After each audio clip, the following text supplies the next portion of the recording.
This video is about why defending yourself often destroys your power instead of protecting it.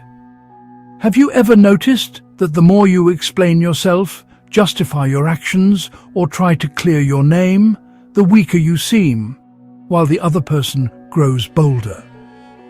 In this video, you'll learn Machiavelli's hidden strategy for silence, restraint, and psychological reversal. How to let attacks collapse on themselves without lifting a finger. Stay until the end, because this principle only works when you understand when and how to apply it correctly. Deep within us is an instinct. When accused, we defend. We rush to prove our innocence, desperate for approval. But this reflex, so natural, is our greatest vulnerability. By defending ourselves, we step into a trap, handing over power, letting others control the narrative. To defend is to surrender control. The director always has the final cut.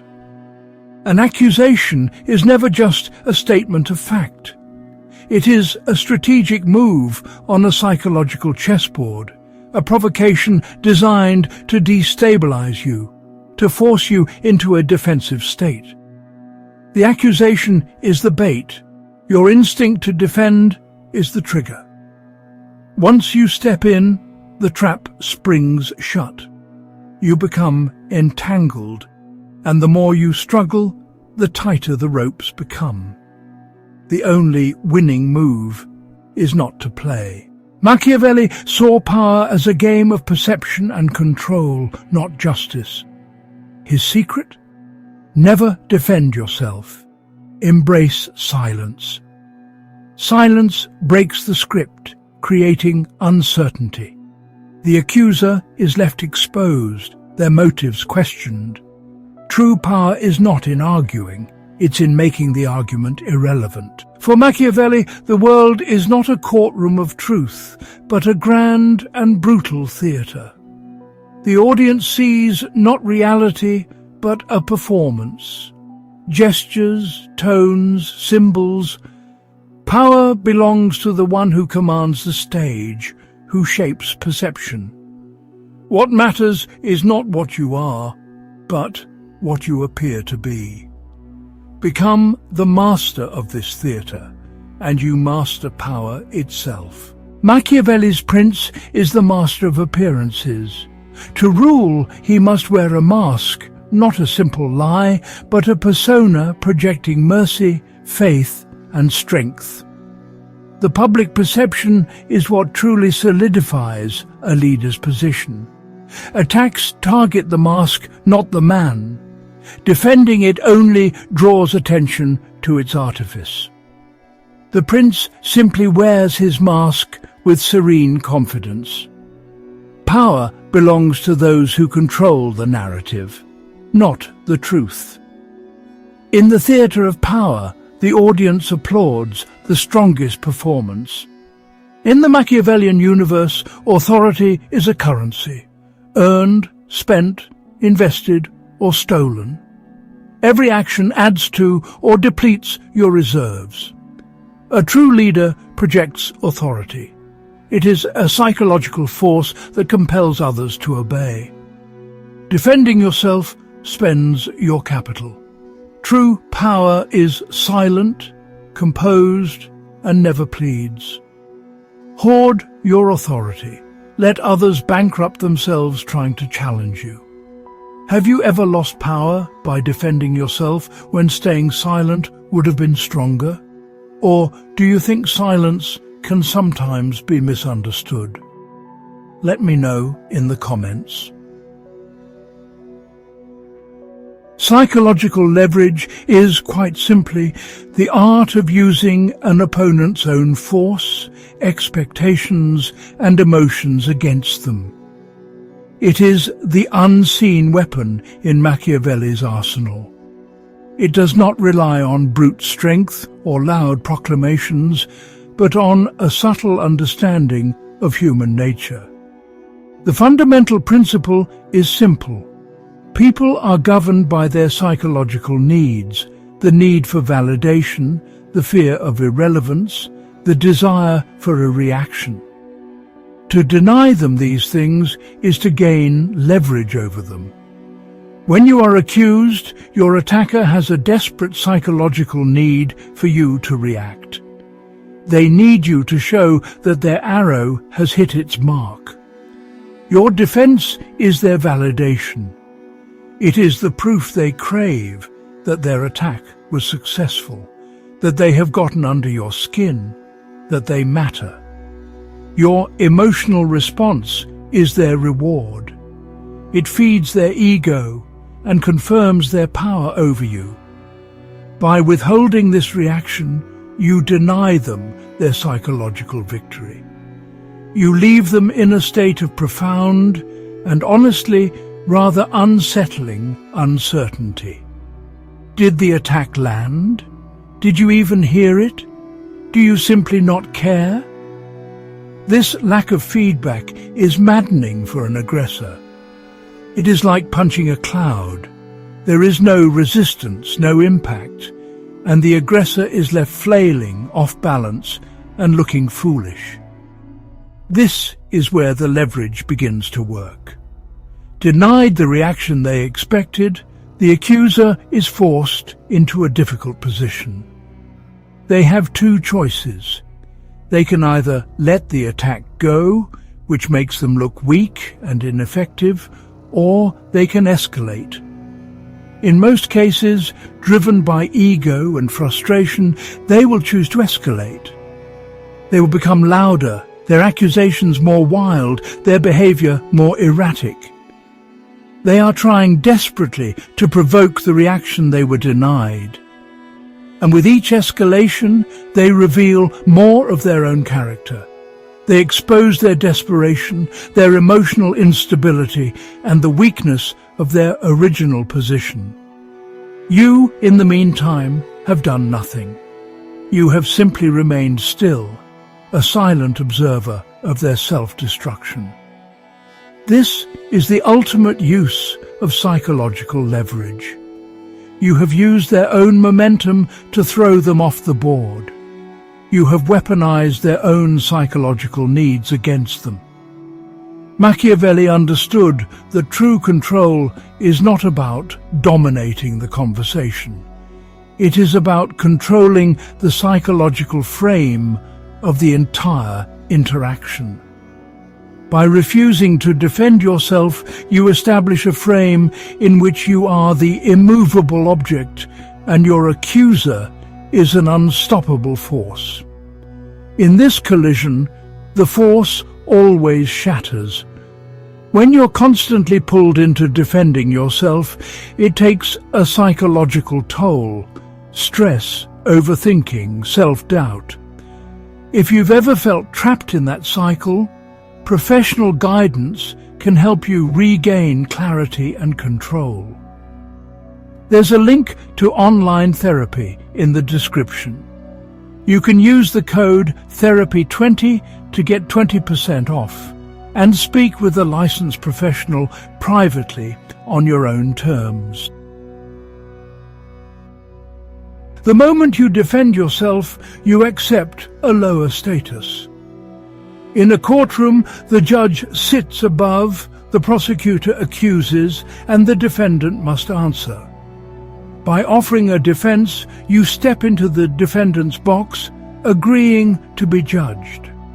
True power never asks for validation.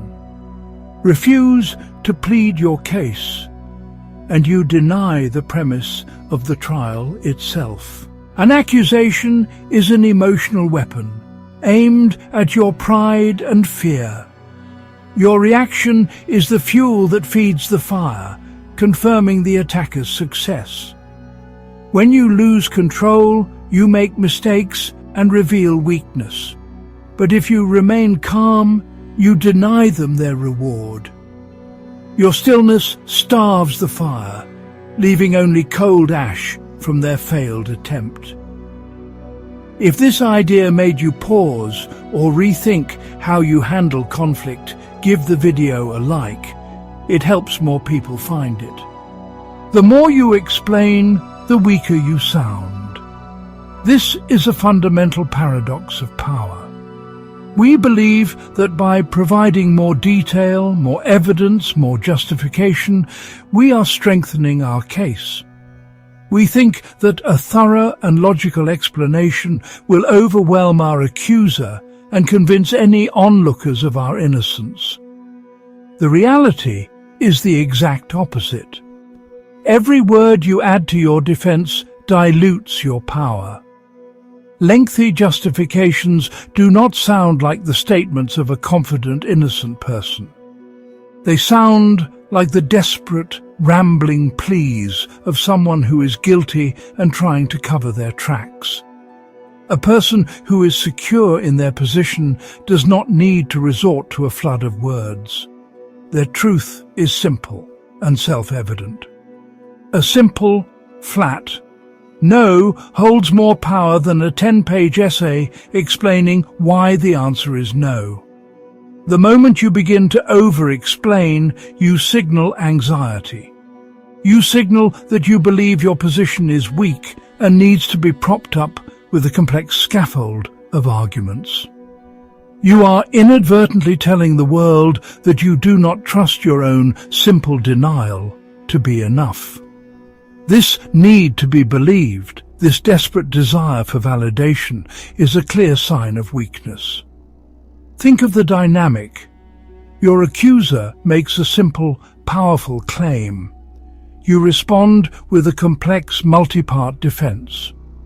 To an outside observer, your response appears complicated and convoluted, while the accusation remains clear and sharp. You have entangled yourself in a web of your own making. You create new details that your accuser can now question. You open up new lines of attack. But you said this, and earlier you said that.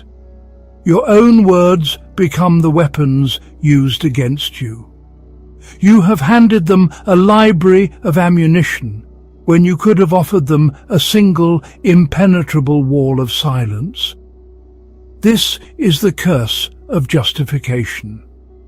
In your attempt to prove your innocence, you only succeed in deepening the suspicion against you. You are seen as protesting too much.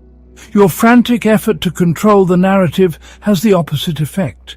You lose all control, and the narrative becomes one of your desperation.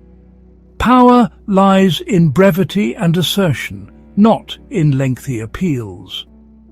By justifying your position, you are negotiating for your status. And a person who has to negotiate for their status has already lost it. True power never explains itself. It simply asserts its reality and lets others deal with it. These videos go deeper every time. Subscribe if you want to understand power, psychology, and human behavior more clearly. When you defend yourself, you believe you're taking control. But in reality, you're stepping onto your opponent's stage, playing the part they want. Your words reveal your priorities and fears, giving them a map of your mind. The more you talk, the more you keep their accusation alive. True control is refusing to fight on their terms. Walk off their field and force them to follow you onto yours. When attacked, your accuser expects a reaction: denial, anger, rebuttal. But silence? That's a move they never see coming. Your non-reaction creates a void, leaving their attack to echo uselessly in empty space. This silence is unsettling. It denies them the satisfaction of conflict and forces them to question their own motives.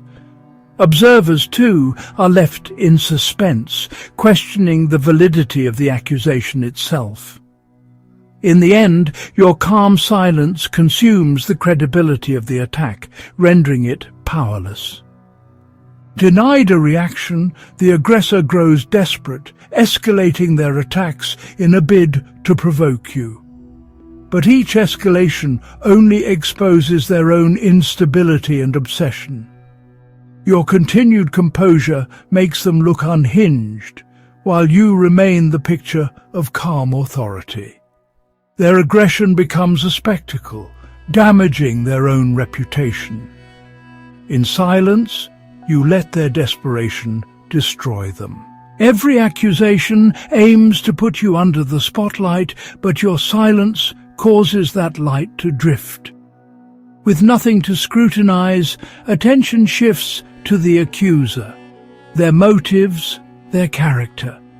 Suddenly, they're the ones under investigation, their credibility crumbling. You win not by counterattack, but by refusing to play. The spotlight they weaponized becomes their own trap. True power is the aura of unshakable stillness. By refusing to defend yourself, you project self-mastery and invulnerability. You become the mountain, unmoved by the howling wind of accusation. This reputation deters future attacks. Your silence is a shield. In mastering non-defense, you become the board, not the pawn. History's greatest power players, like Augustus and Marcus Aurelius, mastered the art of silence. They let slander evaporate, projecting authority so absolute that attacks seemed beneath notice. Their silence forced opponents to look petty and powerless. True power is a fortress of reputation, unbothered, unbreached. Defending yourself is admitting weakness. Indifference is the ultimate strength. In the corporate world, accusations come as whispers and emails, not swords. The weak defend themselves loudly. The powerful respond with silence and undeniable results. Let your work speak, not your words. A calm, concise response, or none at all, signals authority and deters future attacks. In the end, composure and performance silence critics better than any argument. In the digital age, reputations can be destroyed in an instant. The online mob demands a response, but every reply only fuels the fire. True strength is found in strategic silence. By refusing to engage, you deny the mob its spectacle. You are not beholden to their judgment. Operate in a reality they cannot touch, and let your actions, not your words, speak for you. Power dynamics shape not just empires, but our closest relationships. In love and friendship, accusations can hurt deeply, especially from those we trust. When we rush to defend ourselves, we become the permanent defendant, eroding equality and respect. Instead, absorb the emotion, acknowledge their feelings, and calmly seek understanding. This calm strength reassures, breaks the cycle of accusation, and transforms you from defendant to peacemaker. To wield silence, you must understand your accuser's mind. Their accusation is driven by hunger, for validation, for control. Your reaction is the food they crave. When you deny them, you reject their power. Silence is not emptiness, it is strength. The accuser, deprived of your response, grows desperate. This is the beginning of their end. When an accuser's initial attack is met with the void of your silence, they are left alone on the stage. The audience's attention, which they intended to direct at you, has nowhere else to go but back to them. Denied the reaction they crave, their mind begins a fascinating and self-destructive process. Projection. They cannot comprehend your calm, your lack of fear, So they begin to project their own internal state onto you. They will accuse you of being cold, calculating, and manipulative, precisely because they are the ones attempting a cold, calculated manipulation. They are, in effect, describing themselves. This spiral is a direct result of the psychological vacuum you have created. Their narrative requires a villain, a flawed character who is reeling from their brilliant attack. Since you are refusing to play that role, they must invent your inner turmoil for the audience. They will say things like, "He is silent because he is guilty and knows he is trapped," or "Her lack of response is proof of her arrogance and contempt." They are forced to become the narrator of your inner world, a world they have no access to. This is a fatal overreach. They are no longer presenting an accusation. They are presenting a piece of fiction, and it often sounds like it. As their frustration mounts, the projections become more vivid and more revealing. The specific nature of their escalating accusations will often tell you everything you need to know about their own fears and insecurities. If they fear being seen as incompetent, they will attack your competence. If they are driven by jealousy, they will accuse you of arrogance and unearned success. Listen carefully to their escalating attacks. They are not talking about you anymore.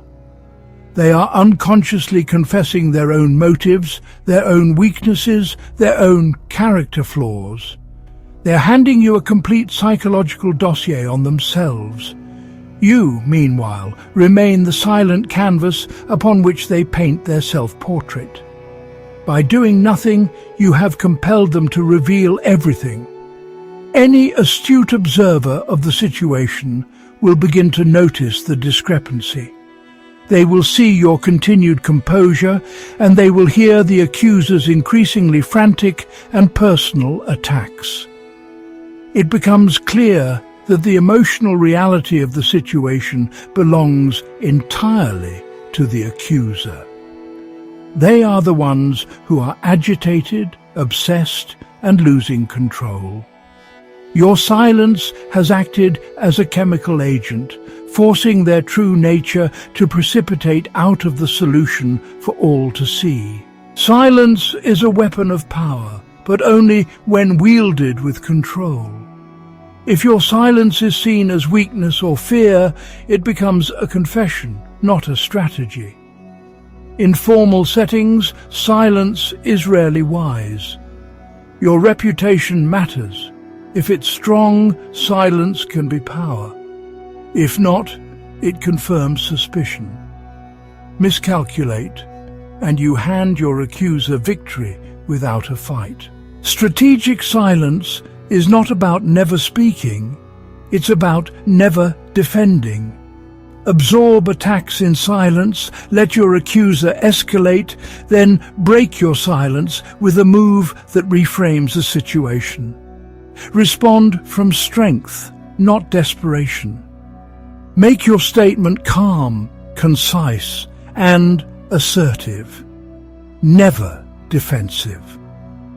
Change the game entirely. Seize the future, dictate the weather. This is true power. We have journeyed through the shadowy corridors of Machiavellian thought.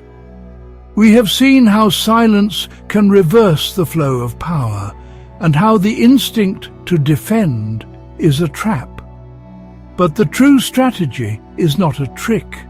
It is the result of building an unbreachable fortress within your own mind. The power of non-defense is born from mastery of the self. This inner citadel is a place of absolute control, a sanctuary from the storms of emotion and ego. This is the source of true authority, a power that emanates from unshakable self-possession. In the theatre of power, Noise is often mistaken for strength. But true power is silent, like the sun, still at the center, drawing all into its orbit. It does not rage or chase, its gravity alone commands. Restraint is the highest form of power. Power is not what you do, but what you are. The ultimate victory is stillness, needing no voice at all. We end where we began. The highest power lies in refusing to take the stage. In a world addicted to noise and reaction, the one who can master silence and wield stillness as a weapon becomes almost mythical. Your restraint is your dominance. True control belongs to those who resist the impulse to perform. This is Machiavelli's hidden lesson. If you found this valuable, leave a like, share it with someone who needs to hear it, and let me know your thoughts in the comments. Subscribe for more psychology and power dynamics, and watch the next video to continue this conversation.